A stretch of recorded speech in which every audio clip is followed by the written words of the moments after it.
120 rupeesக்காக அந்த 2.5 மணி நேரத்துக்கான ஒரு படைப்பா மட்டும் பார்க்கறது இருக்குல்ல, அந்த 2.5 மணி நேரம் நான் என்ஜாய் பண்ணலாம்னு சொல்றதை என்னால் ஏற்றுக்கவே முடியாது. ஏன்னா அந்த 2.5 மணி நேரம் இந்த உலகத்தில் உள்ள நீங்கள் செலவிடுறீங்க, அந்த நேரத்தை திருப்பி நீங்கள் யோசிப்பீங்க ஓகேங்களா. அந்த நேரத்தை அந்தோட முடியாது, உங்களுக்கு தான் அத்தனை முடியும், நீங்கள் முடியுமா நினச்சிக்கிறீங்க. ஆனால் அந்த படம் திருப்பி திருப்பி பார்க்கப்படும், உங்கள் சந்ததியும் பார்க்கும். நீங்கள் இல்லாத பட்சத்தில் உங்களோட குழந்தைகளும் அந்த படத்தை பார்க்கும். அப்படிங்கும்போது அந்த படத்தோட வேல்யூங்கிறது அந்த 2.5 மணி நேரத்தில் முடியாது. அந்த படத்தோட வேல்யூங்கிறது அது உங்கள் வீட்டுக்கு வரும், உங்கள் லேப்டாப்புக்கு வரும், உங்கள் பிள்ளை கைக்கு போகும், அது எங்கெங்கேயோ போய்கிட்டு இருக்கும். அப்படிங்கும்போது ஒரு படைப்பை வந்து வெறுமன இன்ட்ரெஸ்டிங் எலிமெண்ட்ஸ், வெறுமன தேட்டரிக்கல் எக்ஸ்பீரியன்ஸ் அப்படின்னு பார்க்குறது வந்து எனக்கு என்னை பொறுத்த வரைக்கும் அது வந்து ரொம்ப ரொம்ப தவறான கண்ணோட்டம் நான் நம்புவேன். ஏன்னா உங்களுக்கு சினிமாவை பற்றி உங்களுக்கு தெரியும், உங்கள்கிட்ட நான் பேசும்போது நான் விருப்பப்படுறேன். இன்னொருத்தர் இதே மாதிரி ஒருத்தர் சினிமாவை பற்றி பேச வருவார், அவருக்கு உங்களோட லாங்குவேஜ் இருக்காது, உங்ககிட்ட இருக்க லாங்குவேஜ் அவர்கிட்ட இருக்காதுங்கலாம், உங்ககிட்ட இருக்க அந்த ஆளுமை இல்லாமல் போகலாம், ஆனால் அவர்கிட்ட பியூர்னஸ் இருக்கலாம், நியாயமான கேள்விகள் இருக்கலாம். சினிமாவை பற்றி புரிஞ்சுக்கிறதுக்கு ஒரு அப்பட்டமான கேள்வியாக, உங்களை விட பெட்டரான கேள்வியாக வச்சிருக்கலாம். அப்போ என்னன்னா உங்ககிட்ட இதெல்லாம் இருக்கு அப்படிங்கிறதுக்காக அந்த பெட்டரான கேள்வி இருக்குல்ல, இந்த பெட்டரான கேள்வி நான் நிராகரிக்க முடியாது. என்னையவே டிஸ்டர்ப் பண்ண கேள்வி அவர்கிட்ட இருக்கலாம், என்னையவே யோசிக்க வைக்க கேள்வி அவர்கிட்ட இருக்கலாம். அப்படிங்கும்போது எனக்கு அவர் முக்கியமாக படுறாரு. ஓகேங்களா, உங்களை நான் சரி பண்ணிக்க முடியும், உங்களை நான் ஏமாற்ற முடியும், நீங்கள் அந்த என்ன எதிர்பார்ப்புன்னு எனக்கு தெரிஞ்சிடும். ஓகேங்களா, அப்போ நான் உங்களை ஏமாற்ற ஆரம்பிச்சிடுவேன். பகத்வாஜி இப்படி தானே இருப்பார், இப்படி பேசினா அவருக்கு பிடிக்கும்ல அப்படின்னு சொல்லிட்டு நான் அந்த மாதிரி யோசிக்க ஆரம்பிச்சிருவேன். ஆனால் என்னைய ஒருத்தர் திடீர்னு நான் எதிர்பார்க்காத ஒரு கேள்வியை அவர் ரொம்ப திக்கி கேட்டால் கூட, ரொம்ப என்ன சொல்கிறது, ரொம்ப இதாக இல்லாமல் அவருக்குள்ளேயே உடஞ்சி அந்த கேள்வி கேட்டால் கூட அந்த கேள்வி என்னை உயிர்ப்பிக்க வைக்கும், யோசிக்க வைக்கும். அப்போ எனக்கு அதுதான் ரொம்ப, அப்படி தான் படங்களுமே. அது என்னவா ஃபார்மெட் இருந்தால் கூட, அது ஃபுல்ஃபில் ஆகாட்ட கூட நான் அந்த 2.5 மணி நேரம் செலவு பண்ணிட்டேன்.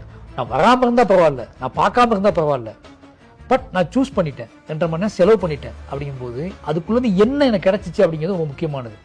அப்போ இந்த படம் கிராஃப்ட் நல்லா இல்லை, ரொம்ப எடுக்கப்படலை, ஒழுங்காக எடுக்கப்படலை அப்படிங்கிறதுக்காக எனக்கு படம் பார்த்துட்டு இருக்கும்போதே ஒரு விஷயத்துக்கு நான் சின்னதாக விஷயத்துக்கு நான் ஏதாவது ஒரு இடத்துல ஒரு படத்துக்கு அழுதுருக்கலாம். ஆனால் படம் முழுமை அடைஞ்சிருக்காம படமாக இருக்கலாம், கிராஃப்டாவோ இல்லை டேக்கனாவோ இல்லை. ஆனால் ஏதாவது நான் அழுது உண்மை தானே, ஏதோ ஒரு கேரக்டர் டிஸ்டர்ப் பண்ணியிருக்குல்ல. அப்போ அந்த படத்துக்கு அந்த நியாயத்தை கொடுத்து ஆகணும்.